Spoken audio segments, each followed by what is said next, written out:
Welcome, Kate. Thank you for joining us this evening. Thank you so much, Alexandra. Thank you to the Hudson Library for inviting me to do tonight's programme. And thank you to all of you for joining us this evening as well.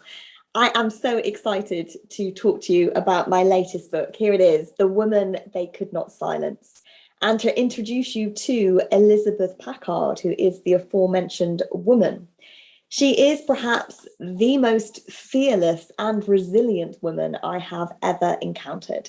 And it's been an enormous honour and privilege to delve into her life, to experience with her as I've researched and written her book, the extraordinary experiences that she went through, and to stand in awe at everything that she achieved.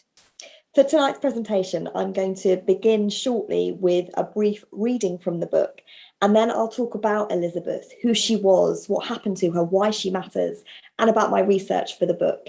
And as Alexandra said, at the end, I will take questions. So please don't be shy if you have any. I'm really happy to answer anything that you might have on your mind, having listened to the presentation. So without further ado, let's begin. Elizabeth Packard is the woman they could not silence.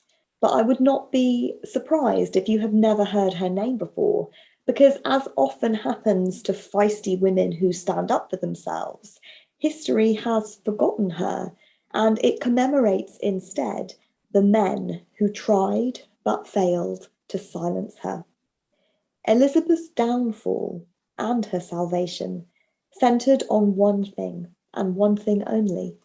Elizabeth Packard had a mind of her own. Her story starts on the cusp of the American Civil War in June 1860, and it starts with Elizabeth, who was then a 43-year-old housewife and mother of 6, lying in bed in her marital home. It starts with a simple question. What would happen if your husband could commit you to an insane asylum just because you disagreed with him? At this juncture, I want to turn to that reading I mentioned. And the reason I've chosen to do a reading is because I want to give you a glimpse into how I've chosen to tell this real story from history.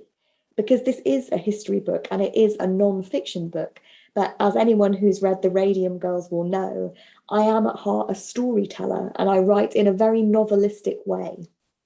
But I want to remind you, everything in this book is factual, and every quotation, every line of dialogue comes from a record made by someone who was present at the time. So I hope you will get a glimpse as I read this extract into Elizabeth's life. I hope readers will walk in step with her on her journey and that she will become to feel like a friend. But never forget that she was a real woman, and everything I describe in this book is true. So without further ado, let's begin. This is from The Woman They Could Not Silence, and it's from chapter 1. The date is June 18th, 1860, and the setting is a little town called Manteno in Illinois. It was the last day, but she didn't know it. In truth, we never do, not until it is too late.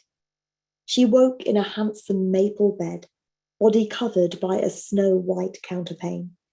As her senses resurfaced after a restless night's sleep, Elizabeth Packard's brown eyes blearily mapped the landmarks of her room.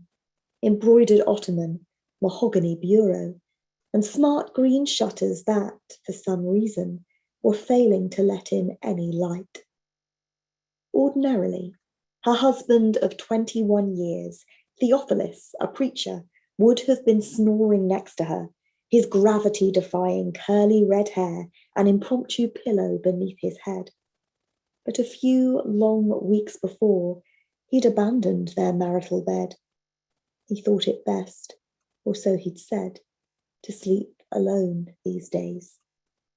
Instead, her senses were filled by the precious proximity of her slumbering 6-year-old son. Her children were truly the sun, moon, and stars to Elizabeth. To see their happy faces and laughing eyes offered such blessed light. It was particularly welcome in a world that was becoming, by the day, increasingly black. Such melancholy thoughts were uncharacteristic for Elizabeth. In normal times, the 43-year-old was always rejoicing, but the splits that were even now threatening her country, with some forecasting an all-out civil war, were mirrored in her small domestic sphere, within her neat two-story home. Over the past 4 months, she and her husband had retreated behind those enemy lines, prompting much anxious foreboding from Elizabeth. The Packards had married in 1839, when Elizabeth was a green 22 and Theophilus a dusty 37. At first, all had seemed well. Elizabeth had been raised to be a silent listener, and her preacher husband contentedly became the sole mouthpiece in their marriage. To make him happy was the height of my ambition, Elizabeth wrote. That's all I wanted, to make my husband shine inside and out. The problem in their marriage had been, he didn't make her shine in return. Well, their characters were as opposite as it was possible to get.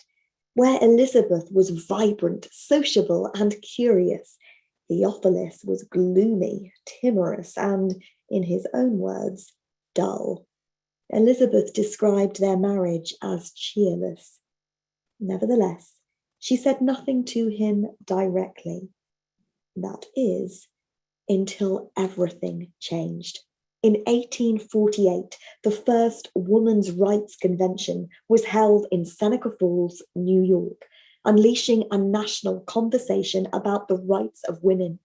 It was one in which Elizabeth and, less willingly, Theophilus took part. Countless times, the couple had warm discussions on the subject. It was Elizabeth, naturally blessed with a most rare command of language, who triumphed in these fights. Yet her victories came at a cost. She felt the demonstration of her intellect prompted jealousy, lest I outshine him. Theophilus was stung to the quick, and his grievances slowly grew. He was the kind of man who counted them like pennies, recording slights in his diary with the miserly accuracy of a rich man unwilling to share his wealth. He grumbled crossly, "My wife was unfavorably affected by the tone of society and zealously espoused almost all new notions and wild vagaries that came along." Perhaps the notion that caused him most consternation? In Elizabeth's words, I, though a woman, have just as good a right to my opinion as my husband has to his. Elizabeth's newfound autonomy was anathema to Theophilus. "Wives, obey your husbands" became a scriptural passage oft quoted in their home. But Elizabeth was no longer silently listening. Defiantly, she kept on articulating her own thoughts, asserting her own self, inspired by the women's rights movement that it was her right to do so. Theophilus's response was telling. He did not allow his wife agency. He did not encourage her independence. Instead, he wrote that he had sad reason to fear his wife's mind was getting out of order. She was becoming insane on the subject of women's rights. On the morning of June 18th, 1860, Elizabeth shifted uncomfortably in bed, her disquiet slowly intensifying. Over the past 4 months, Theophilus had made it plain he wanted her gone. He could not cope with his newly outspoken wife, with her independent mind and her independent spirit, not least because Elizabeth did not keep her new character confined to their home. She asserted herself in public too. In the face of her impassioned eloquence, Theophilus felt powerless and furiously impotent. He conceived a plan. He kept it simple. Just 7 words intended to silence her once and for all. When the Packards next argued, he warned Elizabeth if she did not conform, "I shall put you into the asylum. Now, you might think, as Elizabeth Packard did, well, what a ridiculous thing to say. Of course, he can't send her away to an insane asylum just because she disagrees with him.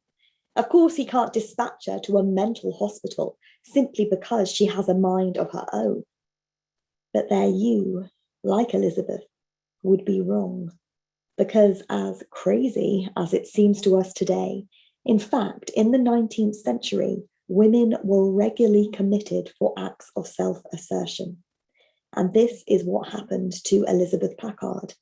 To her shock, as her husband began to discuss his plans to commit her with his parishioners, they actually sided with her husband. They began to view Elizabeth's actions through this prism of madness, and she was found wanting. As her confidence grew, as her strength in herself became stronger, she decided that actually she didn't want to worship with her husband's church anymore, and so she left it to worship with the Methodists instead. And this was such a public rejection of her husband's authority, both spiritual and marital, that it was the final straw for Theophilus. But already it was too late. When you look at what the parishioners thought of Elizabeth, the evidence, their so-called evidence of her madness, is very telling. It was things like she shouted at her husband because he had not cleaned the yard. But in her anger, they saw madness. It was also things such as she expressed dislike for her husband because of the way he was trying to control her. But in this dislike of the man she was supposed to love, they also saw insanity. Elizabeth was not the expected, placid, and docile wife, and therefore she was seen to be mad.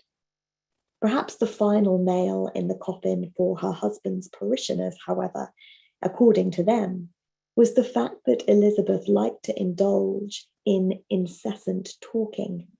And in this talkative woman, well, surely that was madness indeed. And so the parishioners sided with Theophilus as he applied to the Illinois State Hospital to commit his wife.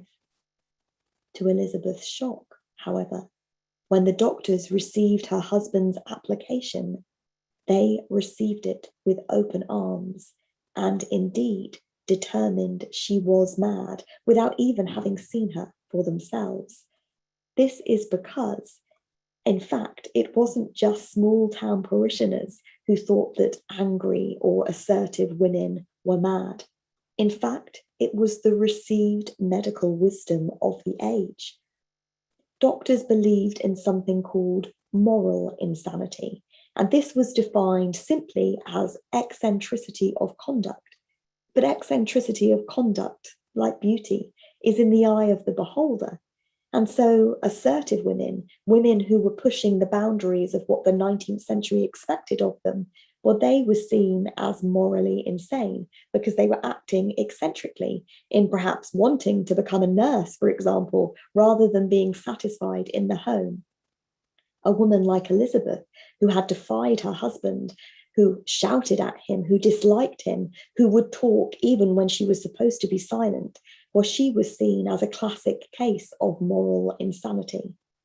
Yet there was another strike against Elizabeth too, because she was not just an assertive woman, she was an educated woman too.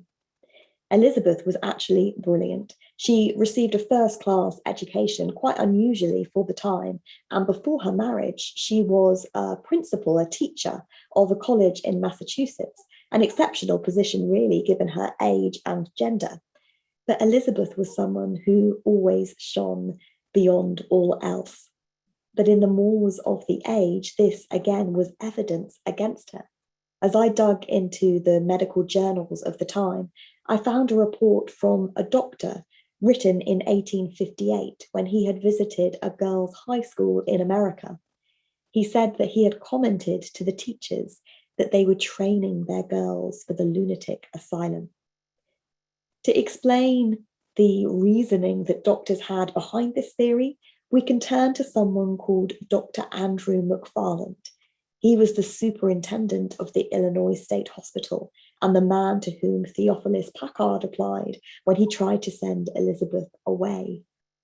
Dr. McFarland wrote that when minds of limited capacity to comprehend subjects tried to do so, it ultimately led to mental breakdown. This is why it was seen as bad for women to study and to use their minds, and in fact, to embark on any intellectual endeavour at all. I was shocked when I dug into the asylum's own records, and it would list in black and white reports the causes of insanity in the women who had been committed, and listed there among several reasons was novel reading. Women were actually sent to asylums in the 19th century because they dared to read novels. I found a case from May 1860, just a month before Elizabeth was lying in bed on that June morning, fearful of what her husband might do next.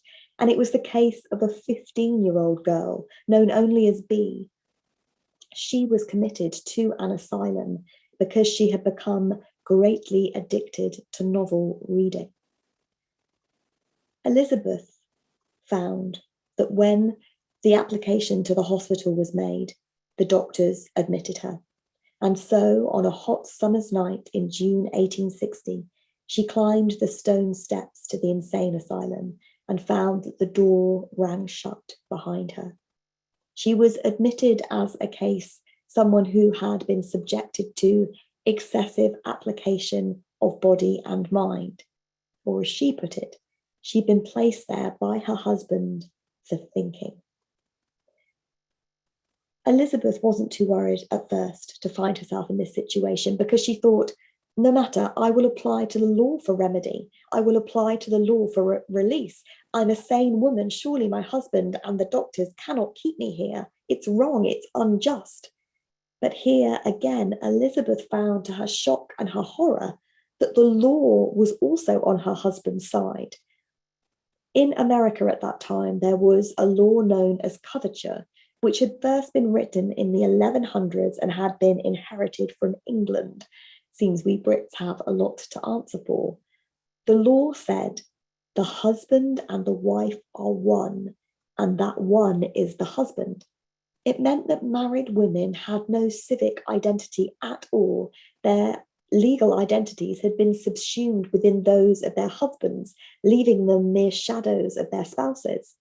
It meant that married women had no rights to property, no rights to their own earnings, no rights to the custody of their own children, and certainly no rights to their liberty either. The law in 1860 in Illinois specified that a husband could send his wife to an asylum simply by request, and specifically without the evidence of insanity that was required in other cases. There was no hope for Elizabeth at all. And you might think that this seems like a very dated law, but actually echoes from this law of coverture echoed throughout the 20th century. Did you know, for example, that it wasn't until 1974 that women in America could get credit cards independently? Before then, a man had to co-sign any credit application. In Switzerland, meanwhile, it wasn't until 1985 that a wife could open a bank account or work without her husband's permission. So we may think of these things as historic, but actually they are hauntingly close to what we've experienced in our own modern lives. When Elizabeth woke the morning after she'd been committed, she realized very quickly the situation. And she realized too that she was not the only woman this had happened to. She awoke on 7th Ward and walked its long corridor into the dining hall. The dining room was set with glass and china. It was actually a very privileged ward, and she found herself surrounded by women just like her, middle class, married, middle-aged, very well educated, women who had defied the authority of their families in some way and had been sent away to be tamed. Doctors, by their own admission in their notes from the era, said that they admitted women to insane hospitals because they had defied all domestic control or had caused the greatest annoyances to their families. This is why women were sent away. And Elizabeth witnessed the treatment that they then received. She called it a subduing treatment. She was told herself that she could go home very quickly if she wanted to, but she would have to return as an obedient wife. MacFarland himself described his position as that of Prospero to the women's Caliban. He was there to tame them, to teach them to submit to masculine authority. And only then, once the spirit had been crushed from them, would the women be allowed to depart the hospital. How Elizabeth responded to this situation is very special, because she wrote, "In my case, this woman-crushing machinery works the wrong way. The true woman shines brighter and brighter under the process instead of being strangled." And the fact that she experienced this finding of a voice is even more exceptional when you consider the wider ramifications of what 19th century psychiatry believed about women. When Elizabeth went into that dining hall on the first morning, she found it rammed with other women. The hospital was vastly overcrowded. And in fact, even as Elizabeth arrived, a new wing was being built. MacFarland had secured funding for it, with space for another 150 patients. Every single one of them was intended to be a woman. And this brings to light another facet of 19th century psychiatry, which is that it wasn't just assertive or educated or ambitious women who were seen as liable to go mad. In fact, any woman had that brand placed upon her, because doctors believed that simply the possession of a female body left you at increased risk of madness. They thought that women's sexual organs and their menstrual cycles led to derangement in women. So prevalent was this belief that actually mothers were encouraged by their doctors to try to delay the onset of their daughters' periods, because as soon as the girls' menses started, they were at risk of going mad. The advice given was that the young women should avoid reading novels, sleeping in feather beds, and eating red meat. This apparently would stave off this disastrous onset of their periods, which would leave them at risk of ending up in an insane asylum, just like Elizabeth Packard and all the other women that she met. But as I say, Elizabeth was an exceptional woman, a woman who actually reveled in her womanhood and used it to her advantage. In the asylum, she was not permitted a voice at all. She was actually prohibited even from writing, because that was deemed too transgressive and too dangerous. But Elizabeth wrote regardless. She kept a secret journal. She used to tear out the margins in newspapers or steal scraps of fabric from the sewing room, and this became her paper, her canvas for recording not only what she was witnessing in the asylum, this admittance of sane women, and also the abuse of patients that then also went on, but she was also recording herself and the growth of herself. Because one of my very favorite things about Elizabeth's story and about the narrative of the woman they could not silence is this is about Elizabeth's journey. It's not just about a sane woman being locked up in an insane asylum just because she disagreed with her husband. It's actually the journey of a woman learning to find herself, learning to find her voice and how to use it.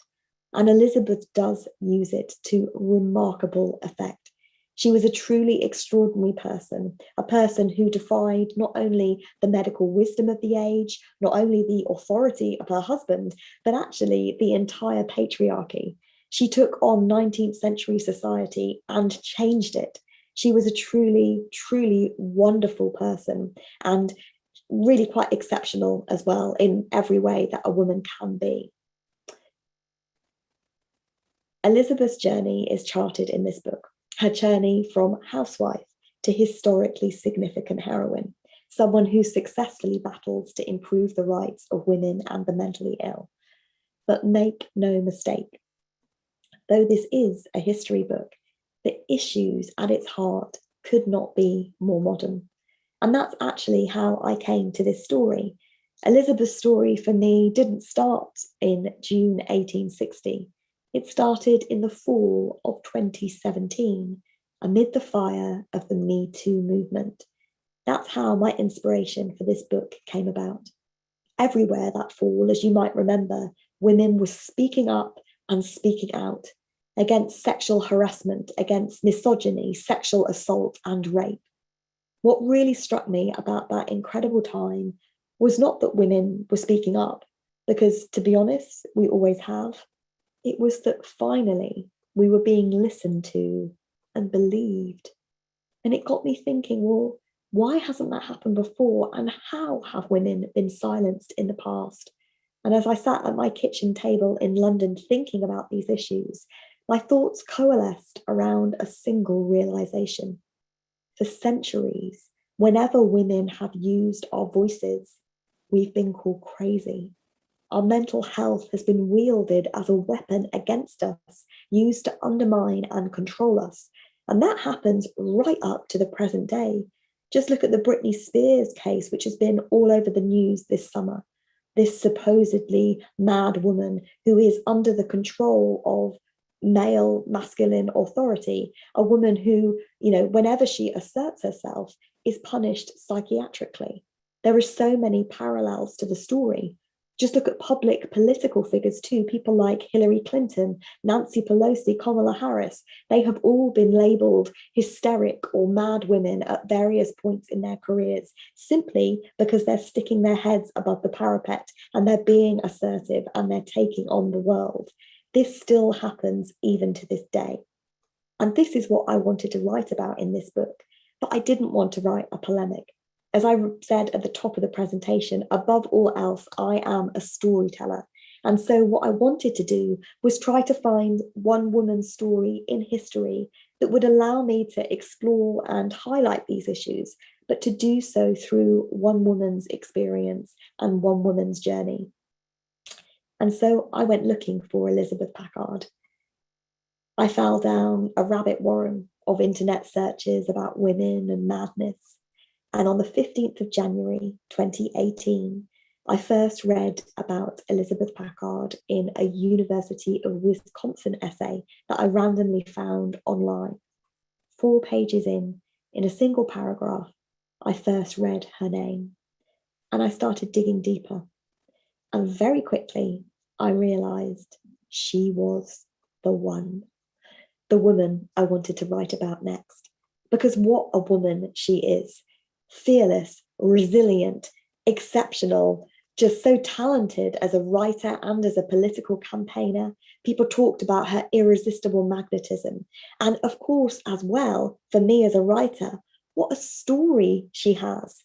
This is a really compelling and incredible story. It begins with people hacking their way into her bedroom with axes as her husband and his fellow peers try to carry her off to the insane asylum. It's packed full of drama.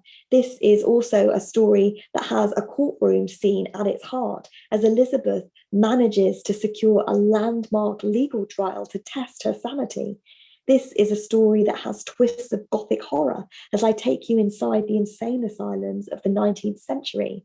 But above all else, it has at its heart this compelling heroine on this crusade for justice. And that was what really appealed to me about Elizabeth and her story. But as I started looking into her, I realized I was going to be up against it, because there is no Elizabeth Packard special collection where you can go and research her. There are no memorials to this exceptional woman who changed the world. There is, however, a mental health center in Springfield, Illinois, named after Dr. Andrew McFarland, the doctor who kept her incarcerated in the Illinois State Hospital. What I did find, however, and what a gift, were the books that Elizabeth herself had written and had left behind, sharing her voice with the world 160 years after she herself had lived. And the fact that these books exist is testament to Elizabeth's brilliance again. Not only the fact that she wrote them, but that she managed to get them published, because actually no publisher would touch them. Elizabeth found that the stigma of her supposed mental illness haunted her for the rest of her life, and no publisher wanted to publish the ramblings of a mad woman as they saw it. And so Elizabeth Packard, who at this stage was penniless, homeless, had literally just the dress that she was wearing to stand up in, that was all she had to her name, she decided, in evidence of her forward-thinking nature, to crowdfund the publication of her books. And so irresistible was her magnetism, so compelling was her story, so impassioned was she in her crusade, that she managed to convince thousands upon thousands of people to invest in her. Just 50 cents a time, but that was enough to fund the publication of her books and to ensure that actually they then became bestsellers.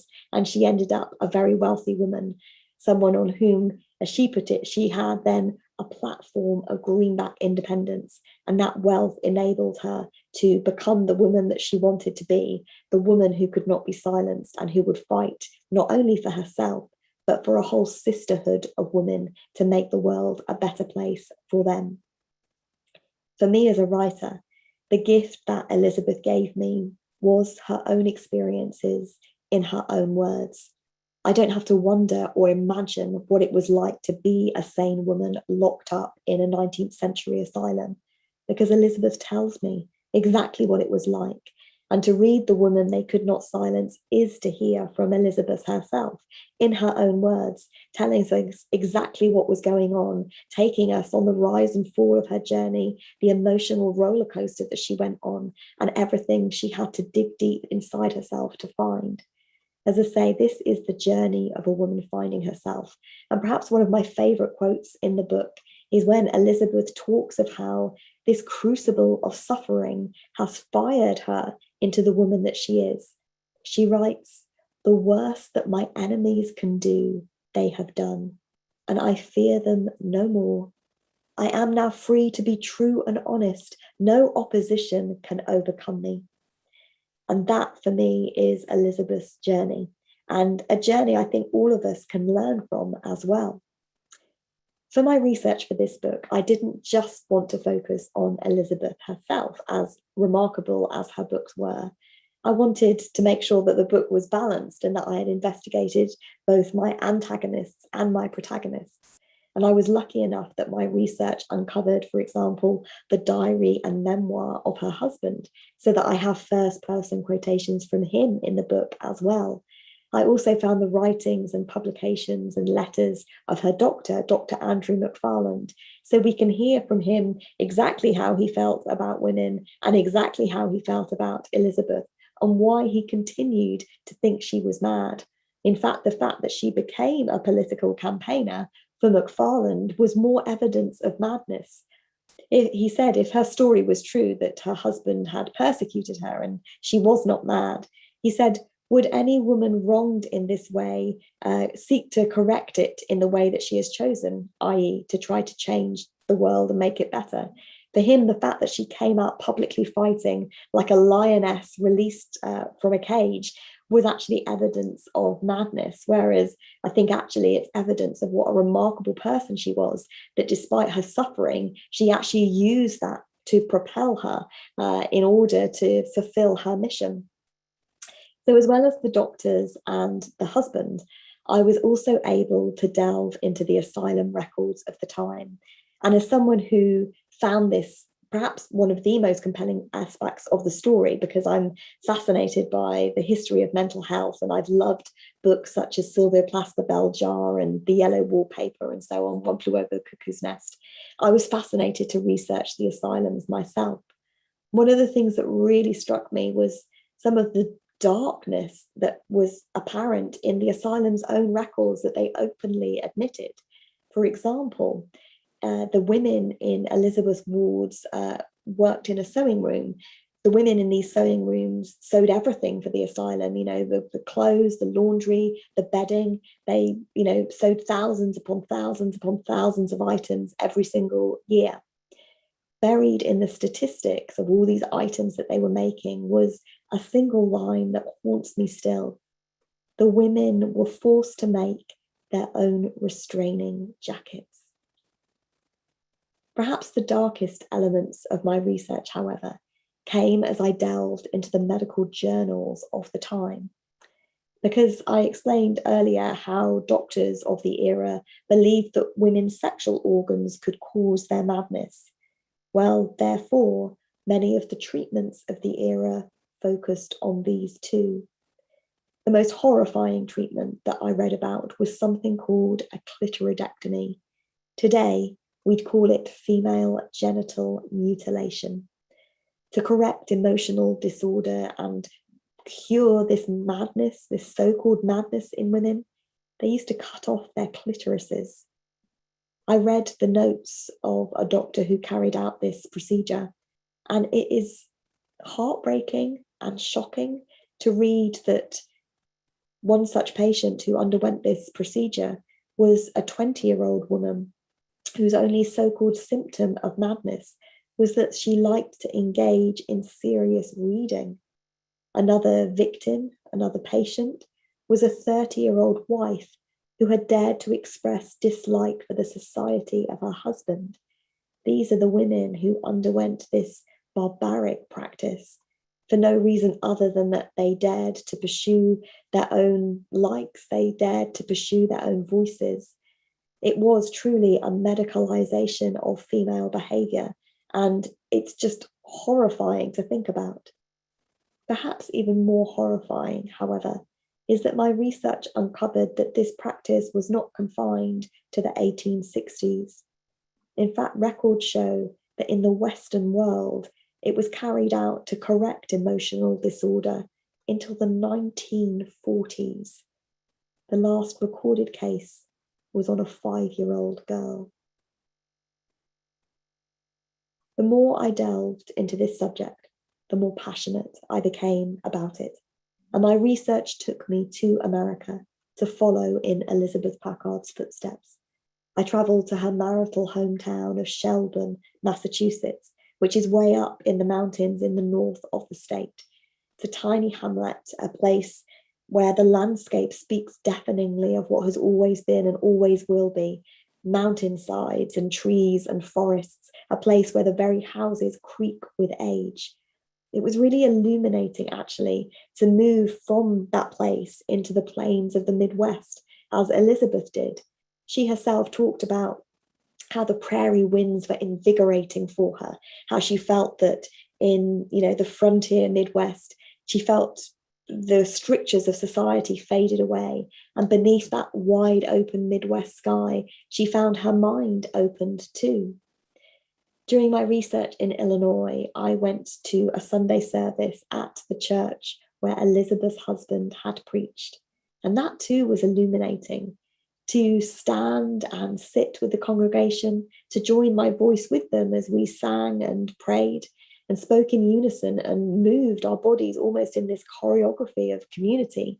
And to think of Elizabeth Packard breaking away from that independently, even though she knew what would be rained down upon her head as a result. Well, that for me is just so striking, and it really was illuminating to realize what she was giving up as she struck out on her own.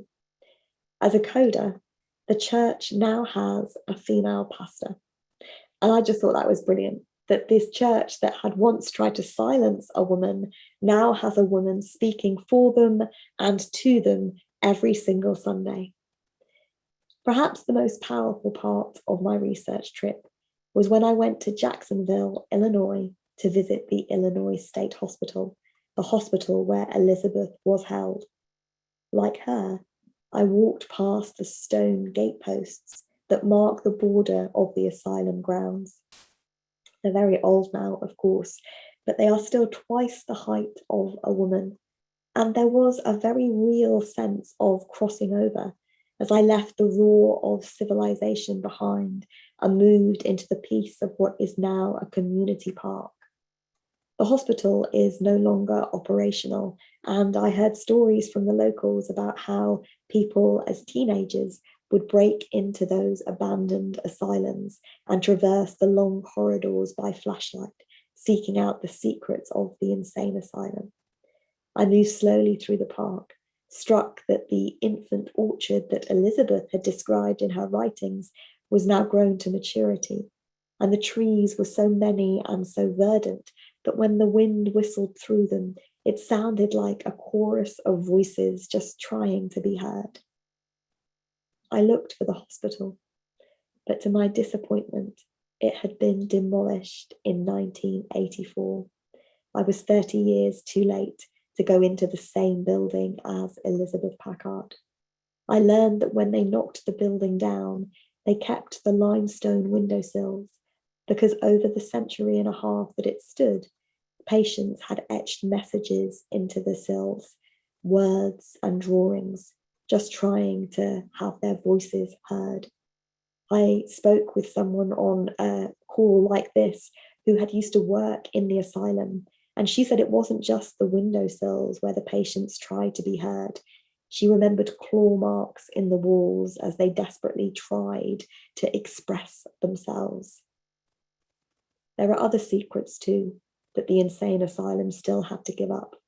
Even after it had demolished, there were still secrets to be uncovered, because several years afterwards, they found a tranche of unmarked graves. The patients had always been buried in unmarked graves, and these had been forgotten about until they were later discovered in the late 1980s.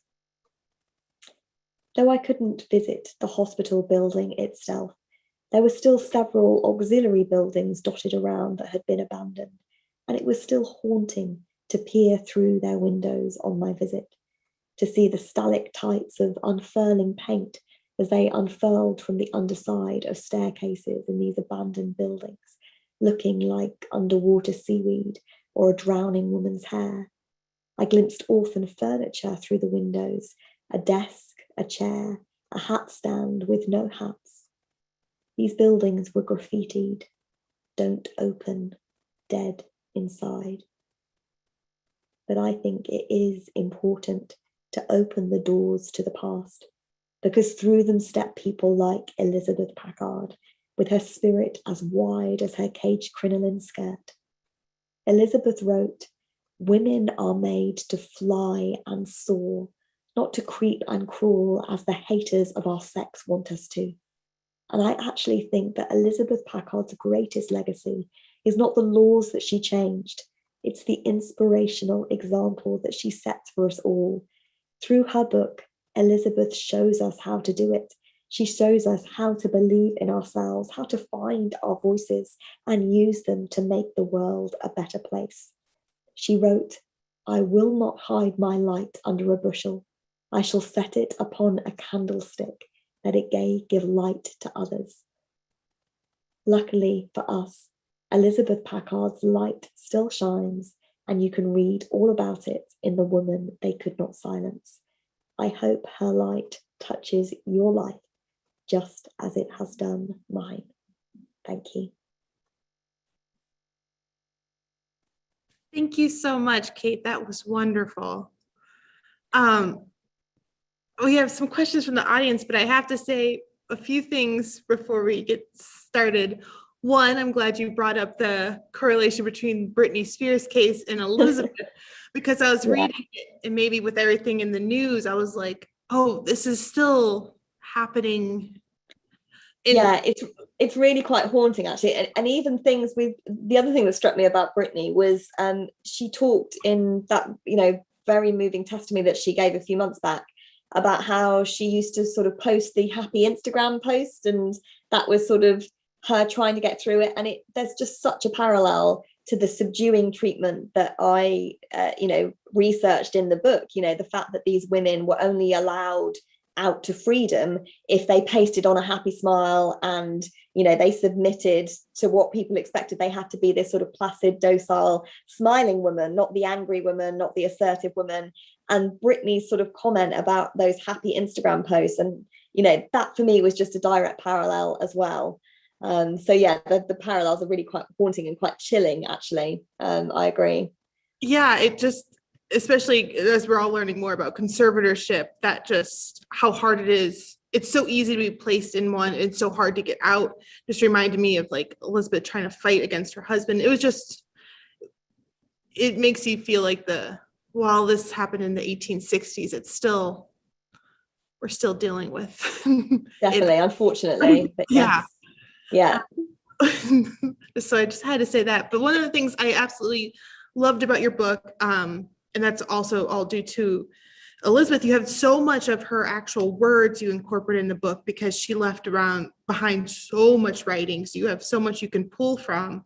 I wanted to see if you could talk a little bit about that. And Francesca would like to say that, actually, I really did love this quote as well. One of her favorite quotes that stays with me was that Elizabeth's words made them sit up a little straighter, walk a little taller through the long corridors. They held their heads up that little bit higher. I was wondering if you could talk about like what, researching her works and like their effect on the fellow patients. Yeah, well, as I say, what a gift for me that she left all those words behind. And she is such a brilliant writer as well. So yeah, if you read the book, I've interspersed those quotations throughout the book. So you really do get a sense of Elizabeth's, personality and what she's experiencing. People often say with narrative nonfiction, what are the rules? How do you know what your characters are feeling and thinking? Well, in my case, I can actually put it in quotations what she was feeling and thinking because, she's left that memoir behind and she has told me. And what I loved as well about her writing, I talked about her being a brilliant writer. She uses metaphors and things like that, which I could then pick up on and run as a sort of recurring motif throughout the book, and sort of, play with it on a sort of literary perspective as well. It takes a lot of background work, as you can imagine, to pore over these thousands and thousands of pages and pick the quotations and choose how I'm going to frame them into my narrative, with all the other research that I've done. So it is, it's not just that I've read her book and sort of copy and paste, here's a paragraph. There's a lot of sort of patchwork quilting that goes on. But yes, a true gift for me. And about her impact on the other women in the asylum, it lasted. That quote that Francesca pulled out, making them walk a little taller.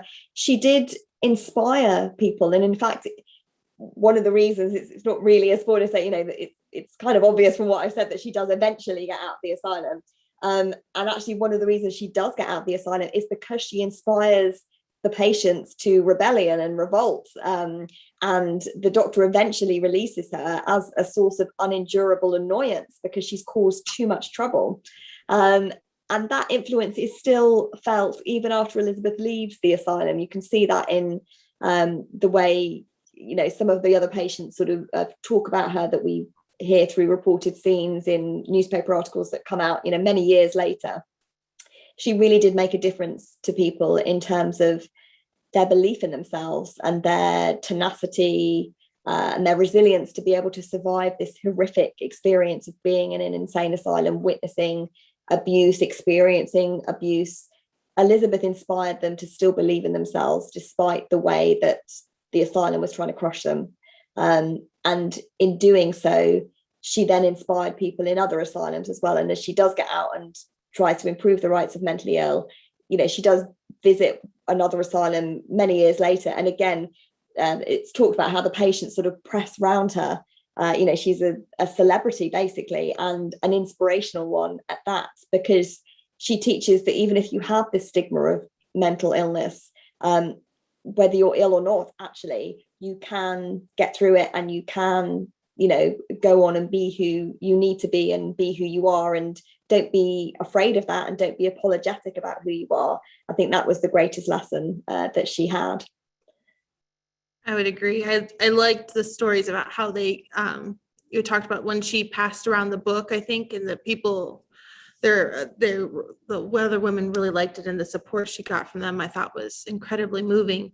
I have two more questions that are writing. Kathy would like to know can you still access Elizabeth's work?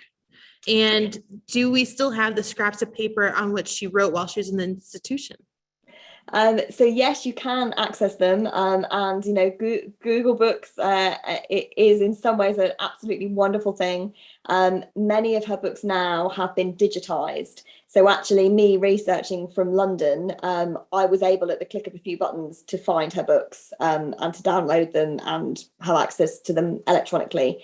So you can absolutely access them that way. I did also find, first editions in the special collections and libraries that I visited in America.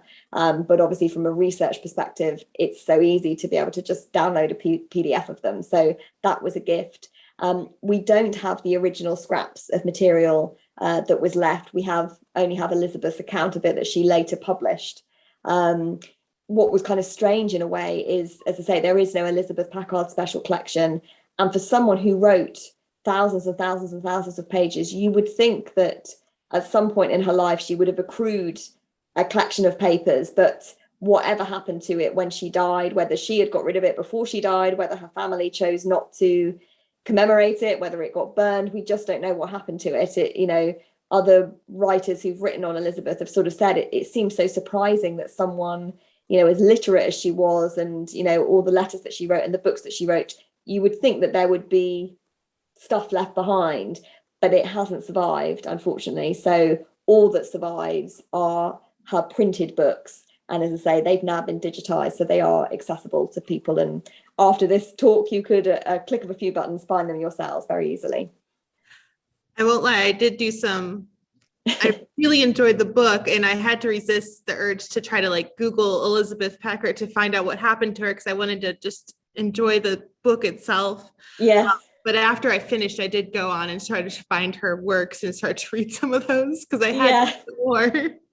They are, as that they're of their time, so that some of them are really sort of high blown, sort of 19th century OTT. As I say, I very carefully picked the quotes that I wanted to use, and they're of their time, but it's still very illuminating to read them. Yes. Mike would like to know, how long was Elizabeth in the asylum? How long was Elizabeth in the asylum? 3 years is the answer to that. 3 years, which was definitely long enough. I would agree. I'm trying to see. We have a really good question that I really would love to know the answer, but I'm worried about spoilers for people who haven't read.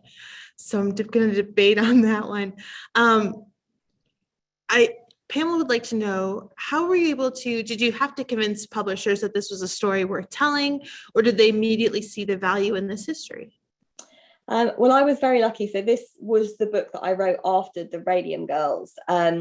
So my publisher, who had published the Radium Girls, believed in me as a writer. So I pitched this to them, and they saw the value in it straight away. So obviously I could have come up with a really rubbish idea, and they possibly would have said, go away and think of something different. But no, they liked it from the word go. That they were really keen that I did bring out the modern day resonance as well, which, as I say, was something that had driven me to choose it in the first place. So that was fine.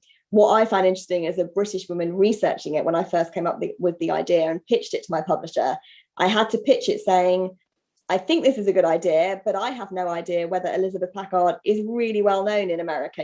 For all I knew, she was taught in 7th grade history, all across the country. And it was a ridiculous idea to be suggesting that I write a book on her, because, perhaps everyone knew her name, and that, that was a silly thing to have done. But no, they came back and said, no, she's not known, and this would be a great way to shine a light on her story. So no convincing was needed. Luckily, my publisher wanted to publish it.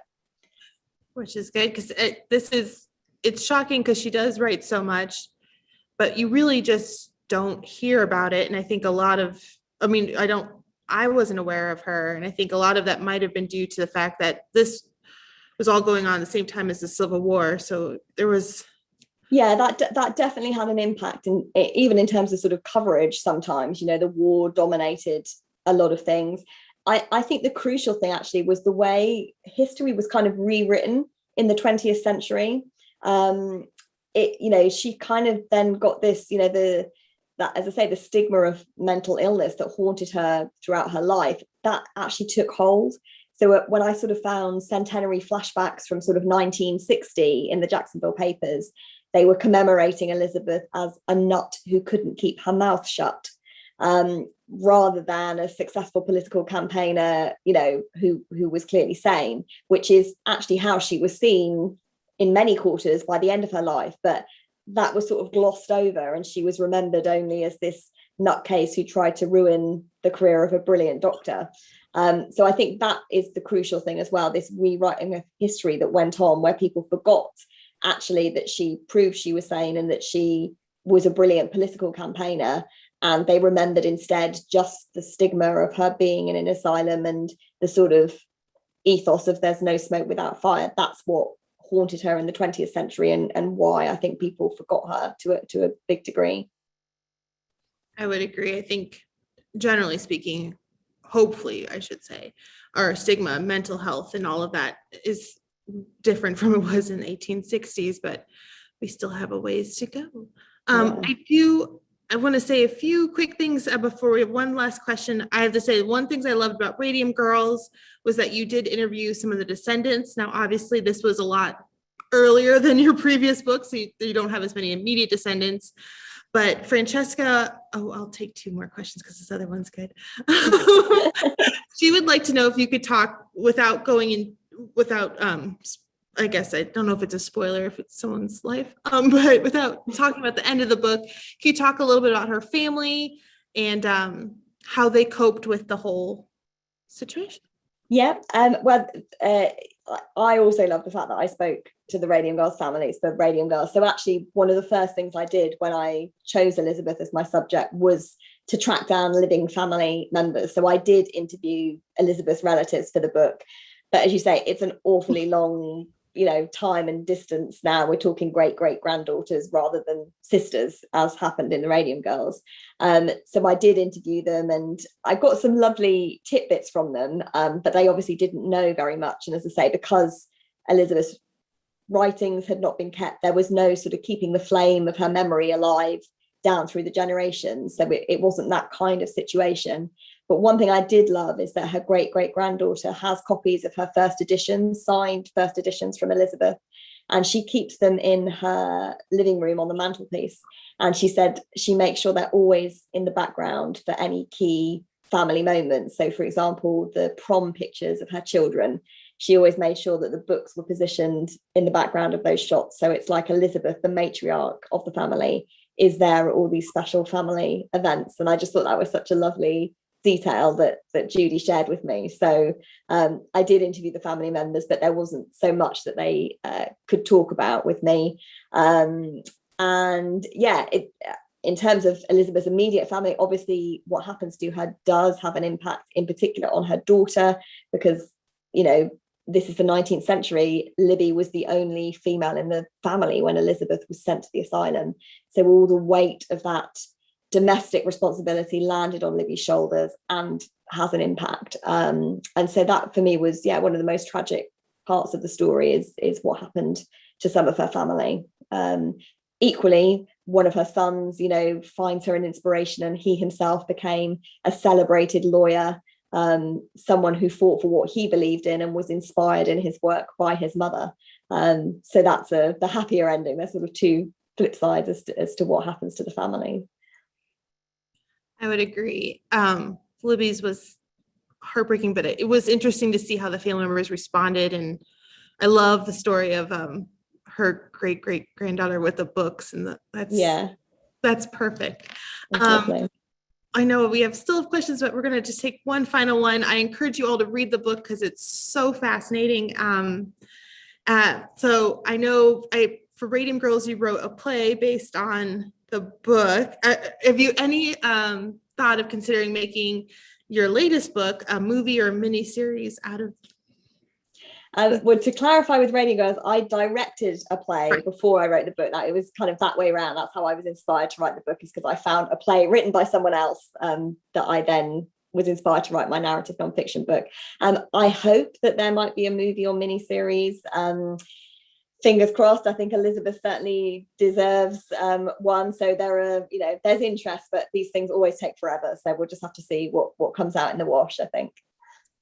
Well, she's certainly left, between her quotes in your book, that's so well researched, you have a lot to go on for a series. And you could, as I was reading it, I was like, you could picture this would be very compelling. Yeah, I think, the way I try to write is to pick out dramatic scenes as well. So you've almost got the settings there. hopefully. So yeah, fingers crossed. Hopefully she'll get the treatment that she deserves. That would be wonderful. I just want to thank you so much for joining us this evening. If you haven't already, please check out Kate's latest book, The Woman Who Could Not.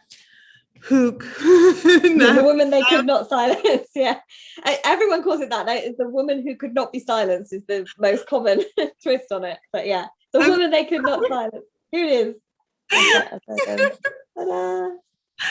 Thank you. And I want to thank you all for joining us this evening. Please make sure to check out the book. We have the link in the Learned Owl. Should be in the chat. And thank you again for joining us this evening. Thank you. Thank you so much for the opportunity. Bye, everybody.